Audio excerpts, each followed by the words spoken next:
السلام علیکم۔ آپ دیکھ رہے ہیں اسلامک ٹی وی۔ شیطان اور میں۔ 2 ماہ قبل دکان پر ایک نورانی شکل والے ایک صاحب آئے۔ ان کے چہرے پر ٹپکتا نور دیکھ کر میں بڑا متاثر ہوا۔ بڑی عقیدت سے انہیں بٹھایا۔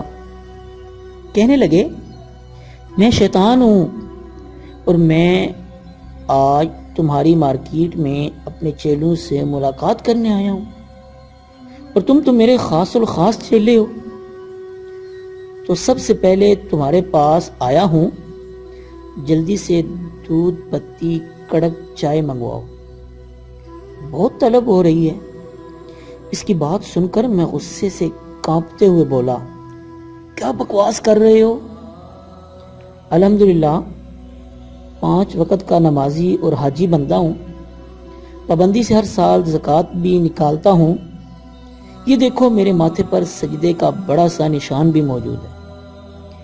پکا سچا مسلمان ہوں، اور تمہاری یہ جرت کہ تم مجھے اپنا خاص الخاص چیلا کہتے ہو۔ شیطان نے یہ سن کر مجھے گلے لگایا، شاباش میرے چیلے شاباش، تم تو میری توقع سے بھی بڑھ کر نکلے۔ اب تو میرا روں غصے سے پھڑپھڑانے لگا۔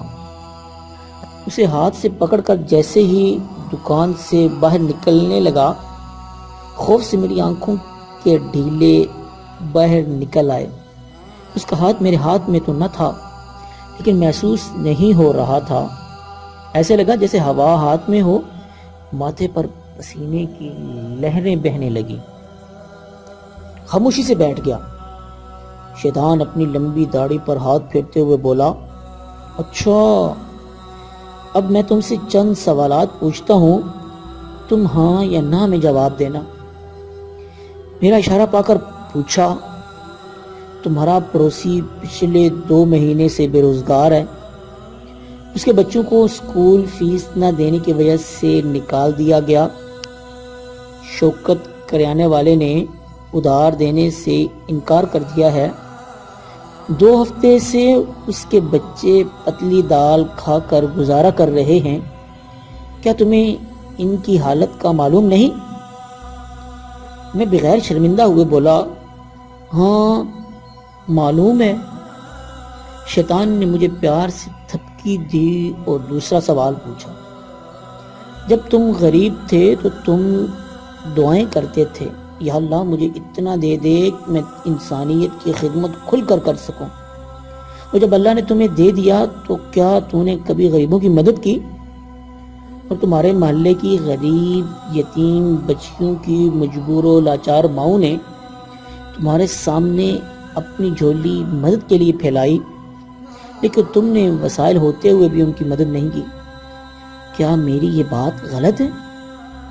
میں بھڑک کر کہنے لگا، میں پاگل ہوں کیا جو اپنے خون پسینے کی کمائی ان غریبوں کو بانٹتا پھروں؟ میرا جواب سن کر شیطان بڑی عقیدت سے میرے ہاتھ چٹا پٹ بوسہ دینے لگا۔ شیطان کی عقیدت بھرے بوسے دیکھ کر میری گردن فخر سے اکڑ گئی۔ فیروز خان کو دودھ پتی ملائی والی چائے لینے بھیج دیا۔ شیطان نے مسکراتے ہوئے تیسرا سوال پوچھا، کیا تم اپنے غریب عزیز و اقارب کی کبھی مدد کی ہے، حالانکہ تم بڑی آسانی سے ان کی مشکلات دور کر سکتے ہو؟ میں جھنجھلا کر بولا، تم شیطان ہو کے باوجود نہیں سمجھتے، امیر آدمی کو غریب کی ضرورت ہمیشہ رہتی ہے، غریب کی غربت دور ہو جائے تو پھر امیر اپنی اکڑ کس کو دکھائیں گے؟ شیطان میرا جواب سن کر دھمال ڈالنے لگا، اپنے سر سے پگڑی اتاری اور میرے سر پر رکھ دی۔